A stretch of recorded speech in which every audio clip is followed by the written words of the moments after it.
Assalamualaikum warahmatullahi wabarakatuh. Saya Rinda Octaviani, CGP Angkatan 10 DKI Jakarta, yang pada kesempatan kali ini akan melaksanakan praobservasi terhadap rekan kerja saya yang bernama Bu Hilda Yunita, mengajar Bahasa Indonesia di SMP Negeri 77 Jakarta. Assalamualaikum Bu Hilda. Waalaikumsalam. Gimana kabarnya Bu Hilda? Alhamdulillah, luar biasa. Allahu Akbar. Luar biasa, semangat sekali Bu Hilda pada hari ini. Baik Bu Hilda, pada hari ini saya mengadakan tatap muka dengan Bu Hilda terkait perbincangan untuk praobservasi yang akan saya lakukan dengan pembelajaran Bu Hilda di dalam kelas. Ya, Bu Hilda, tujuannya sebenarnya praobservasi ini kita untuk menggali apa yang akan Bu Hilda terapkan di dalam kelas nantinya. Ya, terus percakapan ini juga untuk memantapkan persiapan Bu Hilda dalam rangka mengajar di dalam kelas. Seperti itu ya Bu Hilda ya. Nanti izin saya bertanya beberapa pertanyaan terkait apa yang akan Ibu Hilda sampaikan di dalam kelas. Jadi Bu Hilda, baik Ibu Hilda, pada pertanyaan yang pertama Ibu Hilda, apa tujuan pembelajaran yang akan Ibu capai? Tujuan pembelajaran yang akan saya capai yaitu peserta didik mampu memahami teks laporan hasil observasi. Kemudian yang kedua, peserta didik mampu menjelaskan informasi yang ada di dalam teks laporan hasil observasi. Dan yang ketiga, peserta didik mampu mempresentasikannya di depan kelas. Baik, berarti materinya di kelas 8 ya Ibu Hilda, dengan materi teks laporan hasil observasi. Baik Bu Hilda, apa area pengembangan yang ingin Ibu capai dalam proses pembelajaran dari laporan hasil observasi tersebut? Area pengembangan yang ingin dicapai yaitu kemampuan mengamati peserta didik dan kemampuan menganalisis, kemudian kemampuan menulis dengan jelas dan sesuai dengan struktur yang tadi dipelajari. Yang ketiga adalah keterampilan dalam mengorganisasi informasi yang didapat oleh peserta didik. Selanjutnya, kemampuan menggunakan bahasa yang tepat dalam penulisan teks laporan hasil observasi. Dan yang terakhir adalah kritis terhadap data dan kesimpulan yang akan dibuat oleh peserta didik. Baik, jadi Bu Hilda area pengembangannya ke pengetahuan dan keterampilan ya. Baik dari pengetahuan dia terhadap LHO dan juga keterampilan dia dalam menggunakan kata-kata menulis gitu ya Bu Hilda ya. Lanjut Bu Hilda, rancangan pembelajaran apa yang Ibu terapkan dalam proses pembelajaran tersebut, baik dari strategi, media, model maupun metode? Rancangan pembelajarannya itu tujuan pembelajaran, ada pendahuluan, kemudian materi, dilanjutkan dengan diskusi, aktivitas pengamatan nanti di lingkungan sekolah, kemudian penulisan laporan, kita review, melakukan penilaian, refleksi dan evaluasi. Oke. Selanjutnya strategi apa mungkin yang Ibu Hilda pakai? Selanjutnya strateginya menggunakan pendekatan kontekstual, pembelajaran berbasis proyek, kemudian ada pembelajaran diferensiasi menggunakan pemahaman dengan melakukan tes diagnostik di awal. Oke, jadi pembelajaran diferensiasinya Bu Hilda melakukan tes diagnostik di awal, lalu mengelompokkan peserta berdasarkan hasil tes diagnostik. Baik Ibu Hilda. Lalu model pembelajaran apa yang Bu Hilda terapkan? Modelnya adalah cooperative learning, metodenya diskusi, diskusi kelompok, nanti ada tanya jawab, kemudian ada penugasan juga. Baik. Media pembelajaran apa yang Bu Hilda pakai untuk menggali pengetahuan mereka? Medianya menggunakan contoh-contoh teks LHO, ada juga menggunakan buku paket dari Dinas Pendidikan, kemudian ada juga menggunakan internet digital. Untuk alatnya nanti akan presentasi, dia menggunakan Canva, ada Infocus, laptop atau tablet. Baik, jadi berbagai macam sarana ya dan medianya ya. Lalu Ibu Hilda, pertanyaan berikutnya, hari apa dan jam berapa Ibu Hilda akan menyampaikan materi tersebut? Hari Senin di kelas 8B. Oke, hari Senin di kelas 8B. Jam berapa Ibu Hilda? Jam istirahat kelima dan keenam. Oke, di kelas 8D ya Ibu Hilda ya. Baik, Senin depan saya izin untuk mendampingi Ibu Hilda, menemani di dalam kelas untuk mungkin mencatat apa yang sudah Ibu Hilda terapkan di dalam kelas seperti itu pada saat observasi. Mohon nanti Ibu Hilda mempersiapkannya dengan baik.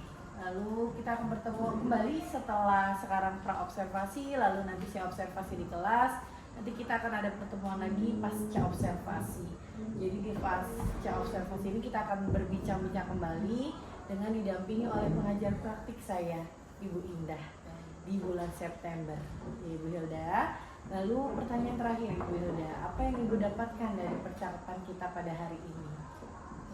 Yang saya dapatkan adalah mendapatkan gambaran yang lebih jelas untuk nanti penerapan yang akan saya lakukan di kelas. Baik, jadi gambarannya sudah lebih matang Lebih gitu ya matang. Ibu Hilda ya. Baik Ibu Hilda, terima kasih atas waktunya. Sampai bertemu lagi di kelas 8D di hari Senin. Sehat selalu Ibu Hilda. Terima kasih. Assalamualaikum.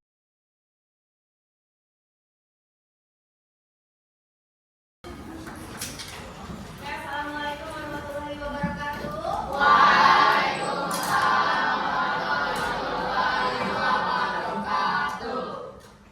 Apa kabar hari ini? Bagaimana perasaannya hari ini?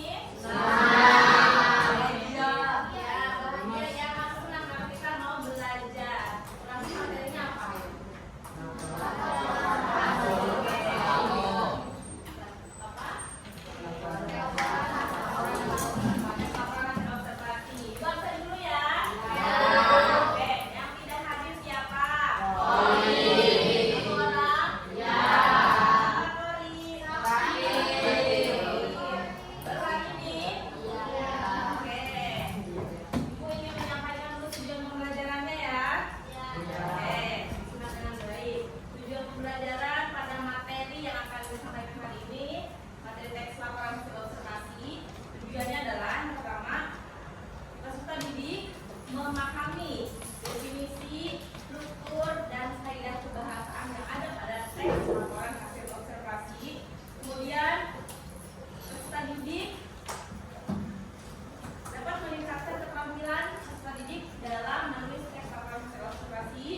Pohon jeruk, yang satunya? Pohon jambu. Pohon jambu. Oke, silahkan dilanjutkan ya. Ya, Ibu. Ya, Ibu.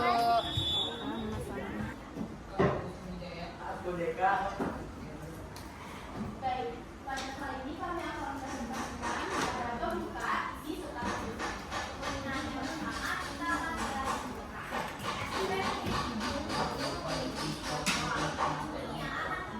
yaitu kolam yang berada di dekat parkiran sepeda. Kolam ini memiliki bentuk oval dan berwarna hitam. Pada saat istirahat, banyak siswa kemudi mencapai di beristirahat di sekitar kolam. Selanjutnya ada isi.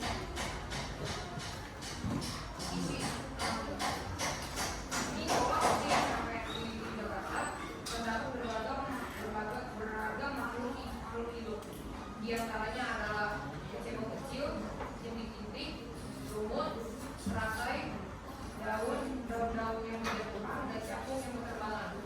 Kolam ini dibuat oleh semen yang dihias dengan tema batak pohon yang berbentuk oval yang berukuran 2 meter x 1 meter. Kolam ini biasanya dibuat 3 bulan sekali. Manfaat dari kolam ini adalah sebagai sarana efektivitas sekolah dan sebagai tempat hidupnya makhluk hidup yang membutuhkan. Teman-teman, hari ini kita sudah melakukan presentasi dari yang telah kalian amati. Setelah itu kita refleksi ya, apa yang telah kalian dapat dari hasil pengamatan tadi? Boleh? Kaila apa? Kami lebih mengetahui apa saja jenis kucing serta Oke, jadi lebih paham ya dan mempunyai pengalaman dalam mengamati objek yang ada di lingkungan sekolah. Ada lagi yang lain? Boleh? Laila? Boleh? aku jadi lebih paham sebenarnya caranya untuk membuat laporan hasil observasi dan juga aku jadi lebih paham untuk mengamati itu gimana biar jadinya tuh Ada lagi yang lain? Ada lagi yang lain? Misalnya menambah keterampilan dalam menulis laporan. Kemudian datanya tadi, bagaimana kalian menuliskan data? Data itu ada berapa? Ada 2 jenis. Yang pertama ada data berbentuk angka, yang kedua tidak berbentuk angka. Sebutannya apa? Kalau yang tidak berbentuk angka,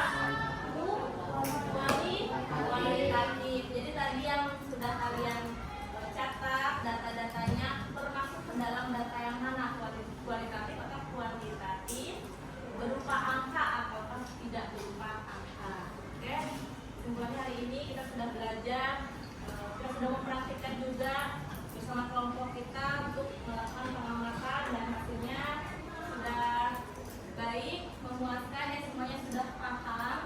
Mari kita bersama-sama berdoa untuk menutup kegiatan. Akan dipimpin oleh ketua kelas. siap.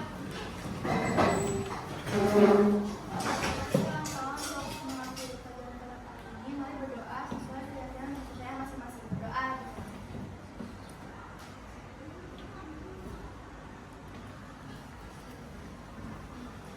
Berdoa selesai memberi salam.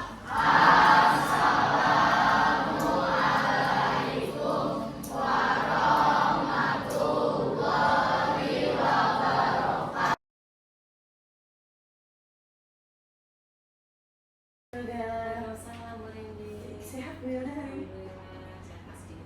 Oke, semoga cepat sembuh. Amin. Baik Bu Hilda, pada kesempatan kita hari ini kita akan mengadakan pasca observasi. Sebelumnya kan kita sudah pra-observasi, lalu observasi, dan hari ini pasca observasi. Dan sedikit saya menyampaikan di awal mengenai percakapan pra-observasi waktu kita bersama tentang tujuan yang Bu Hilda sampaikan. Di sini terdapat 3 poin tujuan pembelajaran. Ada peserta didik mampu memahami laporan hasil observasi, lalu peserta didik mampu menjelaskan informasi yang ada di dalam teks laporan hasil observasi, dan yang ketiga peserta didik mampu mempresentasikan hasil teks laporan observasi di kelas. Betul ya Ibu Hilda? Betul. Baik, lalu ada area pengembangan yang ingin Ibu Hilda capai, yaitu kemampuan mengamati, menulis, menganalisis, dan dengan struktur yang jelas yang sudah dipelajari oleh peserta didik. lalu keterampilan dalam mengorganisasikan bahasa dan informasi yang secara tepat. Baik ya Wilda. Nah, Wilda juga menyampaikan di sini strategi yang dipakai yaitu pendekatan kontekstual ya, dengan pembelajaran berdiferensiasi. Baik Wilda, izin saya ada beberapa pertanyaan yang akan saya sampaikan pada saat pasca observasi ini ya Wilda ya. Yang pertama, bagaimana perasaan Ibu Hilda pada saat observasi dilakukan? Perasaan pada saat observasi deg-degan, tapi alhamdulillah setelah menjalaninya happy, senang, apalagi melihat para peserta didik yang antusias dalam melakukan kegiatan observasi. Oke, jadi peserta didik juga senang ya? Iya. Bu Hilda juga happy. Lalu Bu Hilda, dari percakapan kita pada hari ini, apa yang Ibu harapkan dari percakapan kita hari ini? Yang saya harapkan yaitu adanya refleksi diri nantinya setelah percakapan, kemudian saya dapat mengidentifikasi proses yang sudah berjalan selama observasi dan apa yang perlu saya tingkatkan. Kemudian adanya solusi dari kesulitan yang telah saya alami dan dilanjutkan dengan perencanaan tindak lanjut. Setelah itu membangun hubungan yang lebih baik lagi dengan Ibu Indi. Ya. Semoga harapan yang Ibu Hilda sampaikan tersebut dapat terwujud di akhir dari pembicaraan kita ya Bu Hilda. Iya. Baik Bu Hilda. Lalu bagaimana pendapat Bu Hilda saat Bu Hilda menyampaikan materi teks laporan hasil observasi di dalam kelas? Setelah menyajikan pembelajaran teks LHO di kelas, saya percaya bahwa pembelajaran ini dapat membantu peserta didik memahami cara mengorganisir informasi dengan jelas, kemudian mereka belajar mencatat fakta dan data, kemudian juga dapat menyampaikan hasil temuannya secara efektif di depan kelas nanti dengan presentasi. Setelah itu saya juga percaya dengan adanya kegiatan ini dapat menambah atau meningkatkan keterampilan peserta didik dalam berpikir kritis dan komunikasi. Tentunya feedback dari peserta didik sangat berharga buat saya untuk memperbaiki metode pengajaran saya di masa yang akan datang. Jadi itu ya pendapatnya Bu Hilda tentang penyajian materi LHO ini. Lalu Bu Hilda, apakah proses yang sudah Bu Hilda lakukan itu sudah sesuai dengan rancangan? Bagaimana yang rancangan itu Bu Hilda menggunakan strategi kontekstual, lalu Bu Hilda menggunakan asesmen formatif diagnostik di awal seperti itu. Apakah sudah sesuai dengan perencanaan yang sudah Bu Hilda persiapkan? Sudah sesuai. Perencanaan tersebut itu melibatkan seluruh siswa aktif dalam kegiatan organisasi observasi di lingkungan sekolah. Ya, sudah sesuai. Oke, jadi kegiatannya dalam bentuk apa Bu Hilda? Kegiatannya mengobservasi lingkungan sekolah di area taman, lapangan, di kantin juga ada sekitaran kantor pos juga atau pos satpam. Jadi dibagi menjadi beberapa tempat gitu ya. Bagaimana Bu Hilda dalam menciptakan sebuah kelompok? Melalui tes diagnostik di awal. Oke, tes diagnostik di awal sehingga terciptalah pembentukan kelompok-kelompok tersebut.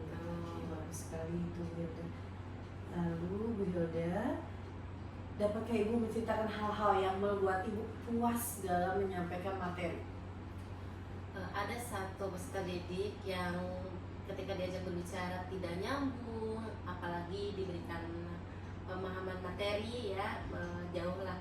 Tapi ketika materi LHO, ia berkelompok dengan teman-teman yang sering mendukung, turun ke lapangan, melakukan observasi, mencatat data-data dan menemukan informasi-informasi yang ada di dalam apa yang dia observasi, itu membuat saya sangat puas. Dia juga percaya diri dan sangat lantang ketika melakukan presentasi di kelas. Oke, berarti ada peningkatan kemampuan yang dimiliki oleh peserta didik ya. Betul. Yang sebelumnya dia pasif, ketika diberikan materi hanya materi hanya curhat dan segala ceramah gitu ya materinya. Sedangkan ini anak turun ke lapangan mengobservasi secara kontekstual yang tadi Ibu Hilda sudah sampaikan, dia lebih tertarik. Dan pemahamannya pun paham paham dengan yang ini. Sebelumnya kan ketika diberi penjelasan tidak pernah nyambung, dia bertanya berkali-kali, tapi ketika yang ini sudah turun, dia langsung paham, dia tulis laporannya, presentasi dengan percaya diri. Keren Iya. sekali ya. Itulah yang memuaskan Bu Hilda Memuaskan, ya. ya. Akhirnya Ibu Hilda dapat menemukan metode yang tepat untuk memberikan treatment untuk anak tersebut ya. Baik, lalu Bu Hilda, bagaimana Bu Hilda memperkirakan ketercapaian tujuan pembelajarannya? Apakah Bu Hilda, seberapa yakin Bu Hilda pada saat sumatif nanti atau asesmen yang lain nanti mereka sudah menguasai? Ya, saya membuat perkiraan KKTP setelah menyajikan pembelajaran itu yang pertama, jika peserta didik mampu mengidentifikasi dan menerapkan struktur yang benar dalam tulisan LHO, maka tujuan dari pemahaman LHO sudah tercapai. Yang kedua, ada kualitas observasi, kemampuan siswa dalam mengobservasi, kemudian mencatat fakta-fakta dan data yang nantinya disampaikan di presentasi, berarti sudah tercapai tujuannya. Yang ketiga, ada di kemampuan menulis, sudah tercapai atau belum dilihat dari cara menuliskan atau kalimatnya jelas tidak, kemudian informasinya tepat tidak, dan penggunaan bahasanya menggunakan bahasa yang baku itu sudah sesuai tidak. Oke, baik, itulah perkiraan Ibu Hilda ya tentang Betul. tercapaian tujuan pembelajaran. Ya. Lalu Bu Hilda, pasti kalau tadi sudah berbicara tentang kepuasan Bu Hilda tersendiri, adakah kesulitan yang Bu Hilda rasakan dari sisi siswa? Ya, kesulitan yang dialami beberapa siswa yaitu dari penggunaan bahasa yang objektif, karena sifatnya LHO itu kan objektif ya. Beberapa siswa atau ada kelompok yang menggunakan kalimat menurut pendapat saya, nah kan itu tidak objektif ya secara kalimat. Itu kemudian yang kedua, ada dalam analisis data pada saat itu narasumbernya tidak ada, jadi peserta didik kesulitan mencari narasumber untuk mendapatkan data dari yang dicarinya, dari yang diobservasinya. Jadi poin pentingnya dalam LHO itu tadi adalah kalimat objektif sama adanya narasumber. Jadi itulah yang menjadi kesulitan peserta didik ya dalam membuat menganalisis teks LHO. Baik. Lalu Bu Hilda, kalau kesulitan dari pihak Ibu Hilda sendiri bagaimana? Kalau dari saya lebih ke di metode pengajarannya, mencari lagi yang lebih bervariasi. Kesulitannya itu. Berarti merencanakan pembelajaran yang lebih bervariasi. Betul. Lalu dari kesulitan siswa, kesulitan Ibu Hilda, apa kira-kira jalan alternatifnya untuk menyelesaikan kesulitan tersebut? Di era teknologi tentunya saya menggunakan teknologi digital, mencari di internet, mengikuti seminar online, webinar, atau workshop online Untuk mengembangkan. Baik Bu Hilda, lalu kalau kita boleh menilai dari rentang 1 sampai 10, kira-kira ada di posisi berapa Ibu Hilda dalam menyampaikan pembelajaran di kelas? Rentang dalam menyampaikan pembelajaran mungkin menurut saya 90 ya, karena hampir semuanya paham, yang tidak paham pun yang banget itu jadi paham dan percaya diri. Berarti Bu Hilda puas 90 ya. ya dengan pembelajaran yang disampaikan di dalam kelas tentang materi LHO ya. Iya. Baik Bu Hilda, memang kita harus selalu berproses ya Bu Hilda. Lalu adakah hal lain yang ingin Bu Hilda kembangkan untuk mengembangkan kompetensi? Kalau sekarang kan kita ada yang namanya PNM dan sebagainya gitu lah. Kalau untuk Bu Hilda sendiri, apa pengembangan kompetensi yang Ibu Hilda lakukan? Untuk saat ini yang berkaitan dengan pembelajaran pasti saya cari di PMM atau di Telegram, mengikutinya di pelatihan-pelatihan. Sekarang karena Dan sudah ya. Iya. Kita bisa dengan dunia maya kita mencari informasi dan sebagainya, ikut webinar dan seminar itu untuk mengembangkan kompetensi kita gitu ya, untuk mendapat masukan-masukan baru. Lalu adakah pihak yang terlibat dalam pengembangan diri Ibu Hilda? Ya ada teman-teman, ada suami ikut mendukung ketika saya ingin meningkatkan tampilan diri. Ya, support system ya, itu penting sekali untuk membangun kepercayaan diri dan sebagainya. Lalu Ibu Hilda, bagaimana perasaan Ibu Hilda dari semua rangkaian yang sudah kita laksanakan? Sudah terpuaskan, alhamdulillah. Sudah ada di klimaks mungkin. Sudah puas, alhamdulillah. Berarti sudah, apakah rencana yang tadi Bu Hilda harapkan di awal sudah dapat jawabannya selama proses kita pasca observasi? Sudah dapat jawabannya. Berarti kan kita tinggal melakukan rencana tindak lanjutnya ya. Betul. Iya. Apa rencana tindak lanjut yang kira-kira ingin Ibu Hilda lakukan? Tadi kan saya mengalami kesulitan di metode, berarti saya harus menggali, mencari, mengikuti pelatihan yang berkaitan dengan metode pengajaran yang sesuai dengan zaman Sesuai sekarang. zaman, betul. Ya. Karena didiklah muridmu berdasarkan sesuai zamannya Iya, gitu ya. betul. Jadi kita harus ngikutin, sekarang sudah digital, sekarang sudah lebih canggih. Baik Ibu Hilda, kemarin berdasarkan observasi yang saya lakukan di dalam kelas, di sini saya mencatat juga ada beberapa perkembangan yang atau strategi pengembangan yang Ibu Hilda lakukan ya. Di antaranya adalah peserta didik dengan kelompoknya mengamati lingkungan. Saya juga sudah melihat anak-anak tersebut turun ke lapangan, mengamati kantin, mengamati taman belakang, mengamati area parkir. Mereka terlihat sangat antusias dalam mengikuti kegiatan karena di luar mereka senang berinteraksi, mereka senang berkegiatan, menggerakkan badan dan sebagainya. Lalu di sini juga ada Bu Hilda dengan kelompok menulis laporan hasil observasi. Saya juga sudah melihat dengan menggunakan teknologi Canva, itu sudah luar biasa. Anak-anak sudah dilatih digitalisasinya dari dini untuk mereka melek digital, tentunya Bu Hilda itu sudah sangat bagus. Lalu peserta didik juga mempresentasikan. Iya. Saya juga sudah melihat itu ada, Bu Hilda sudah menyampaikan ke peserta didik untuk mempresentasikan.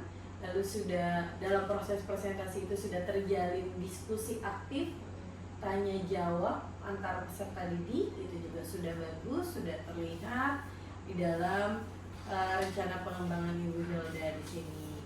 Baik Ibu Hilda, terima kasih atas waktunya. Semoga pertemuan kita ini membawa banyak manfaat untuk kita bersama ke depannya untuk menciptakan pembelajaran yang lebih bermakna dan berpihak kepada peserta didik tentunya.